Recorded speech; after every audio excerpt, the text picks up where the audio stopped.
Épilogue. Pedro Alvarez avait terminé son récit. De ce qui avait suivi, il n'avait eu connaissance que par ouï-dire. Il se rappelait bien sûr l'effroyable tempête qui avait tant rudoyé la Niña sur le chemin du retour. C'était miracle qu'ils s'en fussent sortis. Et ils étaient allés tous en pèlerinage remercier la mère du ciel qui leur avait permis de revoir l'Espagne. Quand ils abordèrent à Palos, Chinito se sépara définitivement de la mère. L'amiral le laissa partir sans lui témoigner beaucoup plus d'affection qu'il n'en avait montré tout au long du voyage. Mais, avant que le mousse ne franchît pour la dernière fois la porte de la chambre amirale, il l'appela. « Pedro Alvarez, dit-il en lui redonnant son nom, tu as bien mérité une récompense. » Il tendait une bourse de cuir, noircie par l'usure, mais confortablement rebondie. Chinito hésitait à la prendre. « Prends. »« Maître, vous croyez que j'ai bien... Je sais à quoi tu penses. » Le garçon rougit. Des larmes montèrent à ses yeux. « Je n'ai pas de remords. Tu as fait ce que tu devais faire, et s'il y a un responsable, c'est moi. La Santa Maria était un beau bateau bien solide. Oui, oui, si on veut. Et à présent, que vas-tu devenir ?» Chinito prit la bourse. Il fut surpris par son poids. « Je vais acheter une mule, peut-être 2, et je serai muletier. » Il le fut. Mais cela était une autre histoire. Le vieillard poussa un soupir. Maintenant qu'il était parvenu au bout de son entreprise, une grande fatigue le prenait. Il ferma les yeux. C'est vrai que, voici ce qui est vrai dans cette histoire.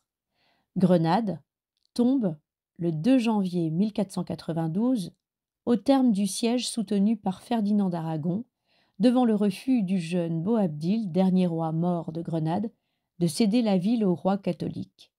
Le voyant se lamenter devant la perte de sa capitale, la sultane Aïcha aurait dit à son fils « Pleure comme une femme ce que tu n'as su défendre ni comme un homme, ni comme un roi. » La prise de Grenade achevait la reconquête. Christophe Colomb s'embarque le 3 août 1492 à bord de la Santa Maria. Il va enfin réaliser le rêve qu'il poursuit depuis 8 ans, pour lequel il a supplié Ferdinand d'Aragon et Isabelle de Castille, les rois catholiques, qui l'ont enfin autorisé à armer ces 3 navires. S'il revient de son expédition, il sera fait grand amiral de Castille et vice-roi des Indes. Il veut en effet atteindre les Indes, l'empire du Grand Khan, regorgeant d'or et de pierres précieuses que le navigateur vénitien Marco Polo a décrit 2 siècles plus tôt. Sachant que la Terre est ronde, Colomb décide de tenter la traversée par l'ouest et non par l'est, ce qui lui semble le plus court chemin. L'océan Atlantique, qu'on appelle alors mer Océane, est quasiment inconnu et redouté des marins. Pour compléter l'armement de ses bateaux, Colomb doit recruter voleurs, hors-la-loi, fripouilles et bandits à qui on promet une remise de peine et la cessation des poursuites s'ils acceptent de s'embarquer pour une durée d'1 an. Les équipages sont donc composés d'hommes durs à la peine, prompts à la révolte et à la mutinerie. Les 2 autres navires, la Pinta et la Niña, avec à leur bord respectivement 40 et 24 marins, sont commandés par les frères Pinson, notables de Palos et familiers de la mer. Pendant le voyage, où le temps est mesuré à l'aide de sabliers, dont le contenu s'écoule en une demi-heure, les ampoletas, Colomb ne cessera de lutter contre le découragement qui envahit les hommes, la peur qui les saisit devant cette immensité où rien ne bouge.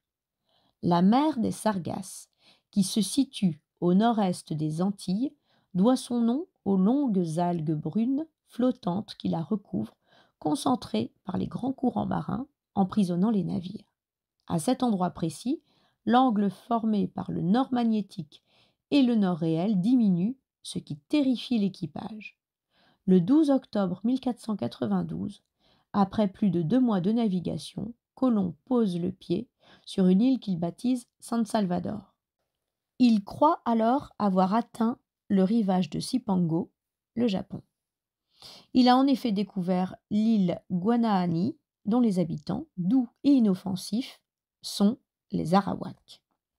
Dans sa quête inlassable de l'or, il découvre la côte de Cuba et l'île de Boyo, qu'il nomme Hispaniola. C'est là que le cacique Guacanagari lui offre enfin le précieux métal. C'est là que la Santa Maria fait naufrage alors que Pinson déserte avec la Pinta. C'est enfin là que Colomb laisse 36 hommes sous le commandement de Diego de Arana pour construire un fort et créer un établissement durable, un morceau d'Espagne en terre indienne. Mais ces marins d'occasion enlèvent les femmes indigènes, pillent les richesses de l'île et sont massacrés par une tribu, tandis que le fort est brûlé.